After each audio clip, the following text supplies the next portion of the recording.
Hi guys, so this is our second session on preposition in, on, at. जैसे हम लोगों ने preposition के introduction वीडियो में आपको बताया था कि जब हम preposition can be one of the most or one of the trickiest chapters for our exams. Why? Because हम लोग इसको हिंदी के हिसाब से लिखते हैं और एग्जामिनर जो है वो इंग्लिश के हिसाब से जज करता है, राइट? जैसे in on an, in on at, क्या डिफरेंस है? अगर मैं हिंदी में जाऊं तो इन दोनों का हिंदी मीनिंग हमें मिलेगा। इसका हिंदी मीनिंग या तो आपको ऑन जैसा पता होगा या आपको इन जैसा पता होगा। मतलब इन का मतलब होता है मे, ऑन का मतलब होता है पर, और एट का मतलब होता है मे, पर, पे, ऐसा बोलते हैं बच्चे, right? So technically what it means is कि जो हम इन तीन प्रेपोजिशंस की बात करते हैं, in Hindi we have just 2 prepositions and in English we have 3 prepositions. तो अगर आप तुक्के से प्रेपोजिशन मारते हैं इन तीनों में से, आप नॉर्मल अपनी कम्युनिकेशन में बात करते हैं, तो आपको हमेशा प्रॉब्लम रहेगी इन 3 प्रेपोजिशंस में। Why? Because in Hindi we do not have this preposition. तो आप एट की जगह हमेशा या तो इन लगा देंगे या ऑन लगा देंगे। Now same thing will be done by the examiner. Examiner आपकी इसी वीकनेस पे आपको क्वेश्चंस देगा। वो एट की जगह बहुत ज़्यादा इन और ऑन यूज़ करेगा। अब जितने बच्चे भी जल्दी से उस सेंटेंस को हिंदी में पढ़ेंगे और हिंदी में वो बिल्कुल ठीक लगा होगा, आपको गलती समझ ही नहीं आएगी। तो इसीलिए प्रेपोजिशंस के हमारे को यूसेजेस ध्यान रखने ही पड़ेंगे if you want to get more marks in exams. Preposition एक ऐसा चैप्टर है जो आपको एज देगा दूसरों के ऊपर।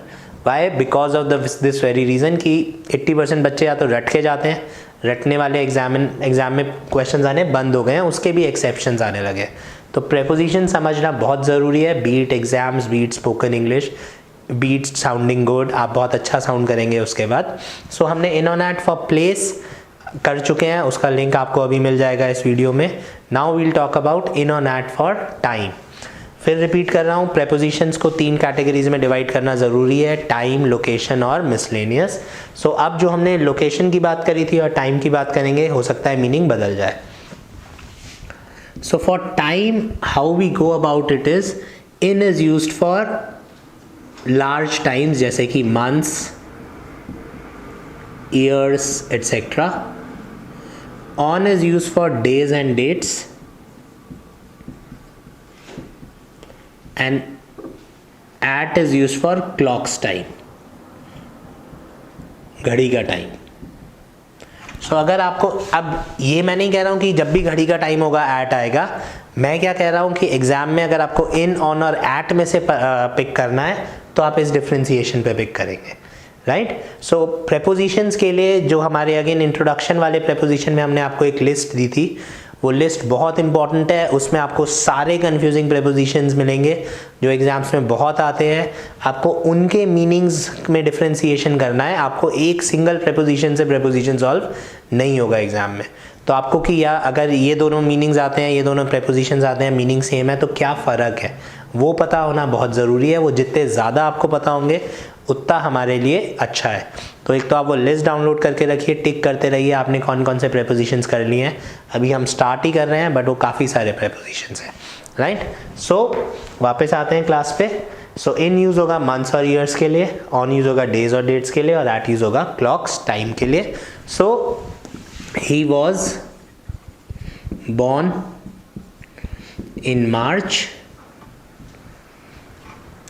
on Tuesday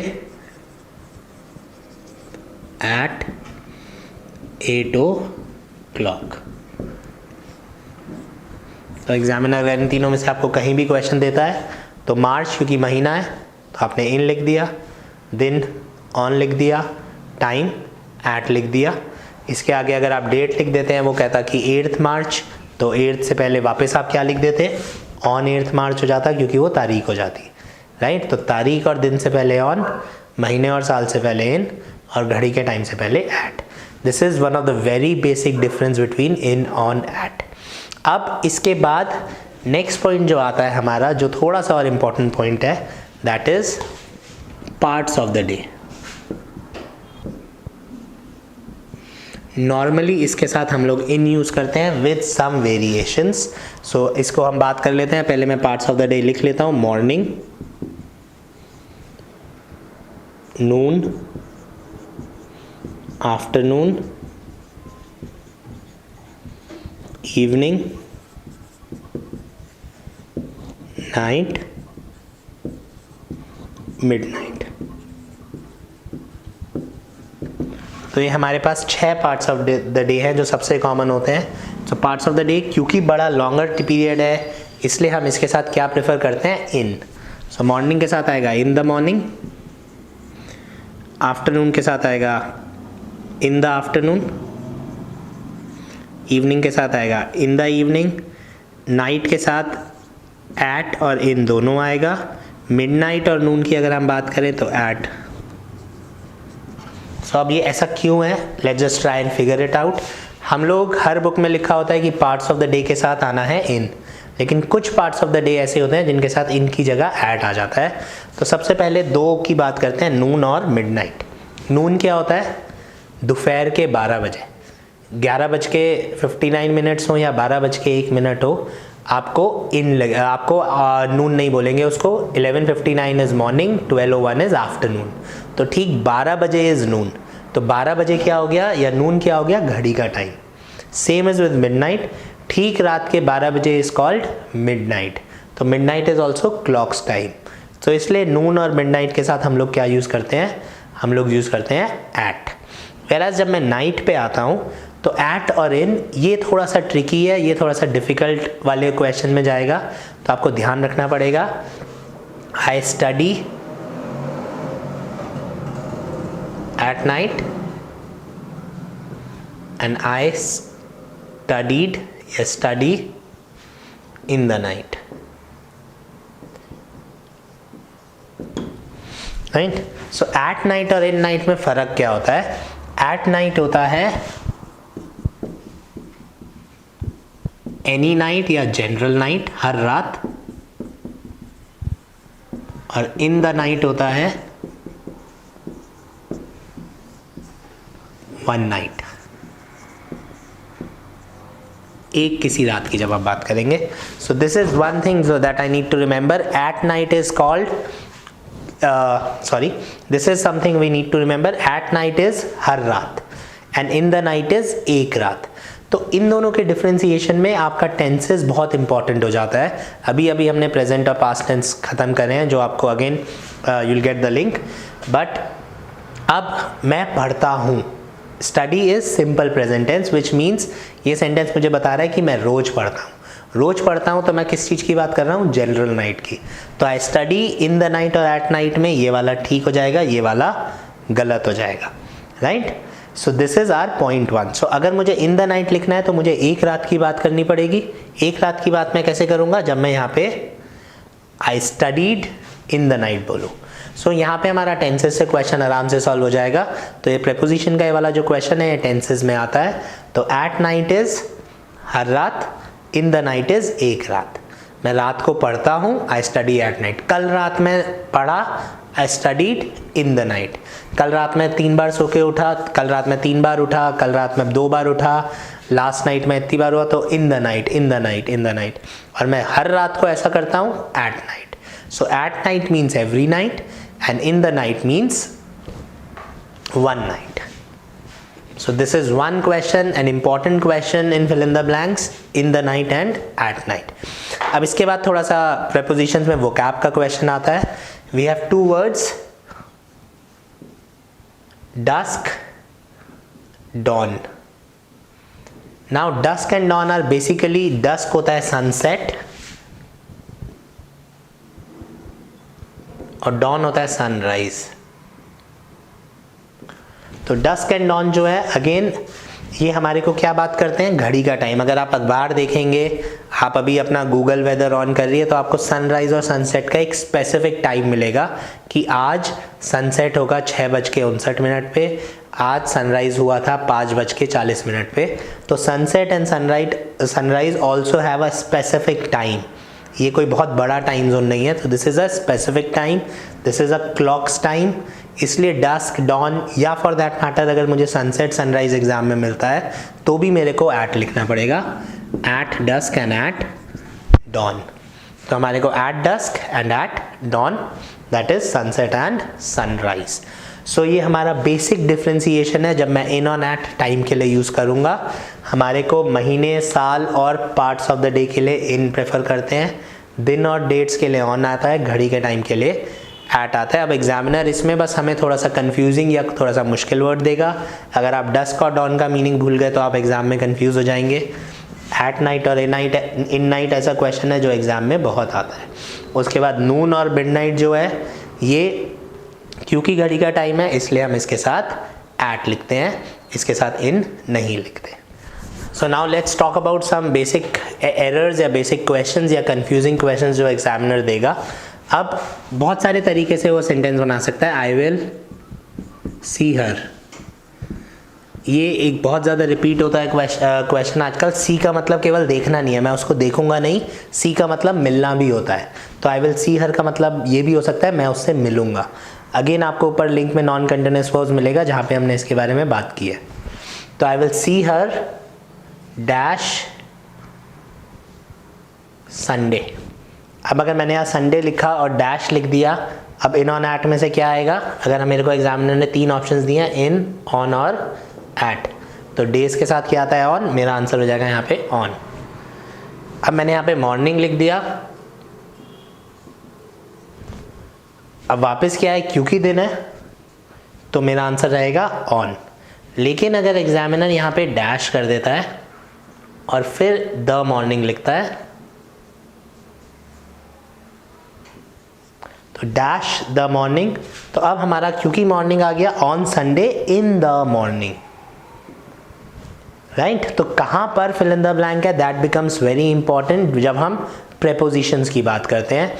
सेकेंडली, आप कोई भी पेपर देखिए, चाहे वो CHSSC हो, CHSL हो, CDS हो, NDA हो, XY ग्रुप हो, आप कोई भी कॉम्पिटिटिव इंग्लिश का पेपर देखेंगे, फिल इन द ब्लैंक्स में लिखा होता है choose the most appropriate option. मैं ये बार बार रिपीट करता हूँ, why? Because fill in the blanks में आपको 3 गलत और 1 सही ऑप्शन नहीं मिलता। जितना मुश्किल क्वेश्चन आएगा, हो सकता है तीनों सही ऑप्शंस हो, आपको सबसे अच्छा ऑप्शन पिक करना होता है।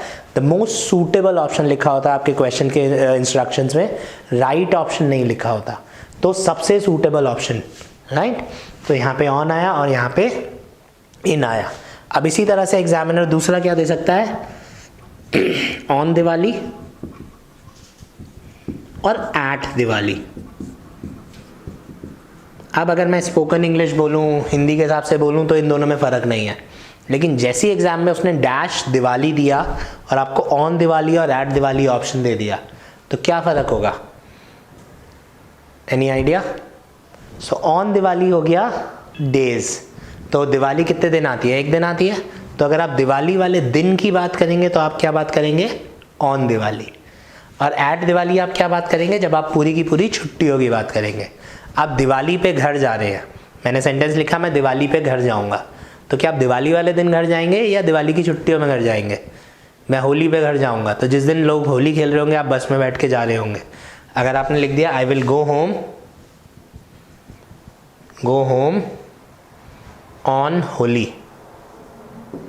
फिल इन द ब्लैंक्स में, तो इसका क्या मतलब हो गया कि आपके घर वाले होली खेल रहे हैं, आपके दोस्त होली खेल रहे हैं और आप बस में कहाँ जा रहे हैं?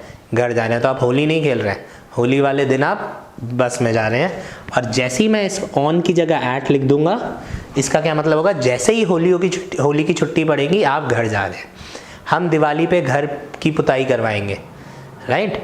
We will get our house painted on Diwali. अगर फिल इन द ब्लैंक्स में आपने ऑन दिवाली लिख दिया, मतलब बाकी सब लोग तो घर सजा रहे हैं, दिए लगा रहे हैं, पटाखे जला रहे हैं, और आप क्या कर रहे हैं? आप घर की पुताई कर रहे हैं। गलत हो जाएगा। तो हमें क्या लिखना पड़ेगा? हमें लिखना पड़ेगा एट दिवाली, क्योंकि जैसे ही दिवालियों की छुट्टी आएंगी, जैसे ही दिवाली का मौसम आएगा, आप घर को पेंट कराएंगे, राइट। और आप लिखते हो मैं दिवाली पे पटाखे जलाऊंगा, तो एग्जाम में हमें ऑन दिवाली लिखना पड़ेगा, चाहे आप दशहरे से पटाखे जलाने शुरू कर देते हो। बट लॉजिकल आंसर क्या है? पटाखे किस दिन चलते हैं? दिवाली वाले दिन। तो we burst crackers on Diwali, we get our house painted at Diwali, I am going home at Diwali, at Holi, right. So हमारे को ऑन और एट में ध्यान रखना है। ऑन 1 दिन की बात करेगा, एट पूरी की पूरी छुट्टियों की बात करेगा। So in Diwali is 1 day, जिस दिन दिवाली है technically, and at Diwali is सारी की सारी छुट्टियां, ऑल द हॉलीडेज,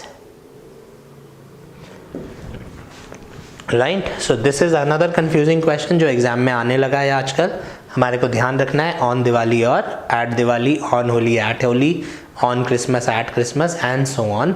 जो भी त्यौहार की लंबी छुट्टी पड़ती है उस त्यौहार के लिए एग्जामिनर ये क्वेश्चन आपको दे सकता है। So where not to use in on at, ये बहुत इंपॉर्टेंट पार्ट है, बहुत इंपॉर्टेंट क्वेश्चन है।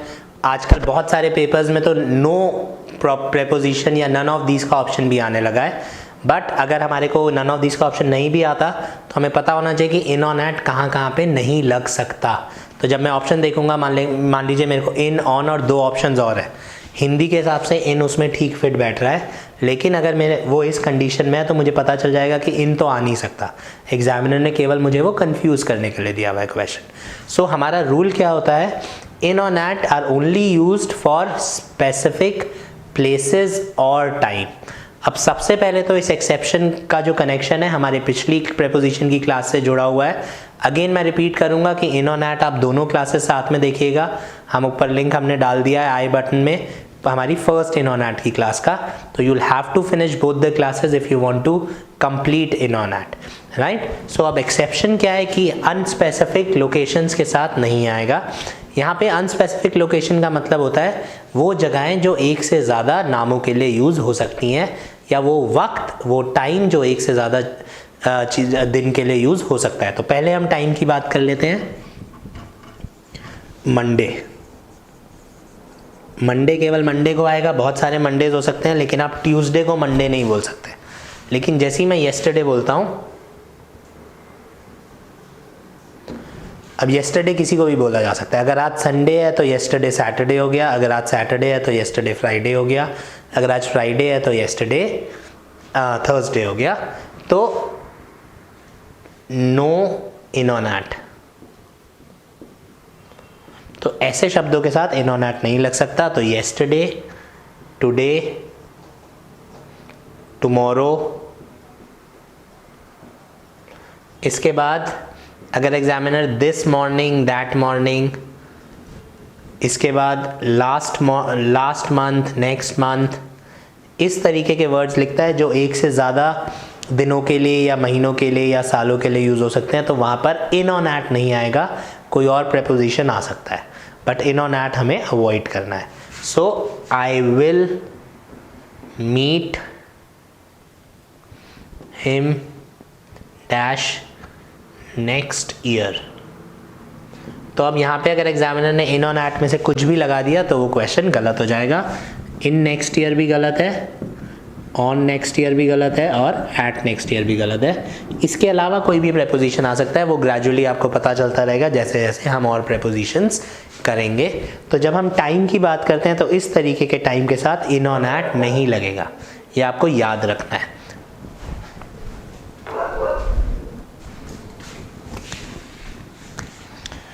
इसी तरह से now let's talk about place, specific place और अनस्पेसिफिक प्लेस।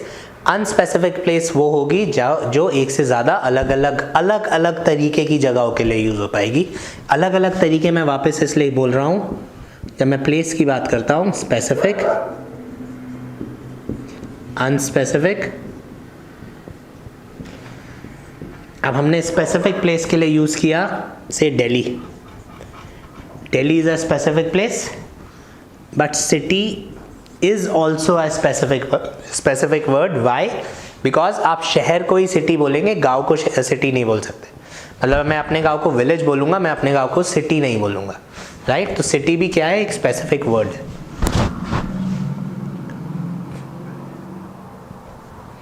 तो अनस्पेसिफिक वर्ड्स होंगे जैसे कि हेयर और देयर। अब यहाँ बोलूँ या वहाँ बोलूँ, ये मैं किसी भी जगह को बोल सकता हूँ। इस वक्त मैं इस कमरे में क्लास ले रहा हूँ तो इस कमरे को मैं हियर बोलूँगा।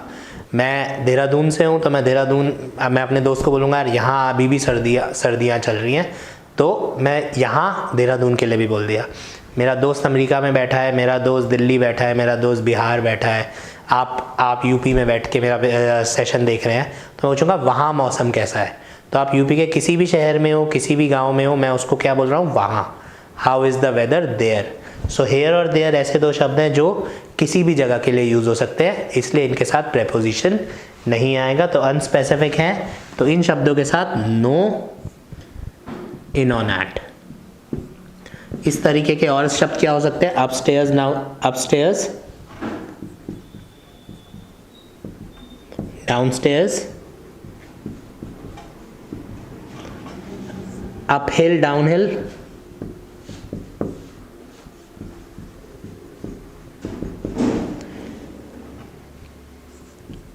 outside, inside, एंड जो सबसे इंपॉर्टेंट वर्ड है, जो सबसे ज्यादा एग्जाम में आता है, that word is abroad.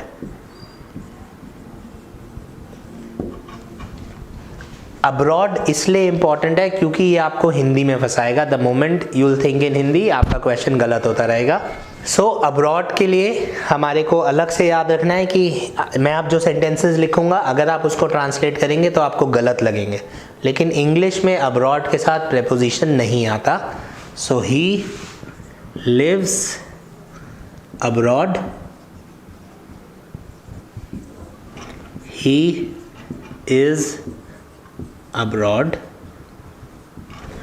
so जैसे ही मैंने लिखा he lives abroad, वो विदेश रहता है। he is abroad, वो विदेश है। अगर मैं हिंदी ट्रांसलेट करता हूँ तो ये तो बिल्कुल गलत लगेगा कि वो विदेश है, लेकिन इंग्लिश में ये बिल्कुल सही है। अगर एग्जामिनर, जो कि एग्जामिनर करता है, यहाँ पे इन दे देता है और बच्चे हिंदी में ट्रांसलेट करते हैं, उनको लगता है वो विदेश में रहता है, यार इस सेंटेंस में तो कोई गलती लग नहीं रही, नो एरर कर देते हैं या छोड़ देते हैं। तो इसलिए जैसे ही आपको ये शब्द दिखेगा अब्रॉड, या अब्रॉड जैसा कोई भी दूसरा शब्द जैसे कि ओवरसीज, सो आपको पता होना चाहिए कि यहाँ पे हम लोग, ये प्रेपोजिशन गलत है। आपकी एरर कहाँ पे आ गई? अब्रॉड के साथ मैं इन ऑन एट नहीं लगा सकता, because it's an unspecific word. India के बाहर कोई भी जगह अब्रॉड है। अगर आप नेपाल में हैं तो भी आप अब्रॉड में हैं, अगर आप पाकिस्तान में हैं तो भी अब्रॉड में हैं, और अगर आप विदेश में, मतलब यूएसए में हैं, then also you are abroad. ठीक है, तो मैंने क्या बोला? यू आर अब्रॉड, आप विदेश में हैं। तो हिंदी में आप विदेश में हैं, but this preposition is missing in English. We can not use it because it is an unspecific place. So this is all about in on at. हमने पिछली क्लास में प्लेसेस के लिए यूज किया था, अब हमने टाइम के लिए यूज किया है। The next class will start with new prepositions. Thank you for the time being.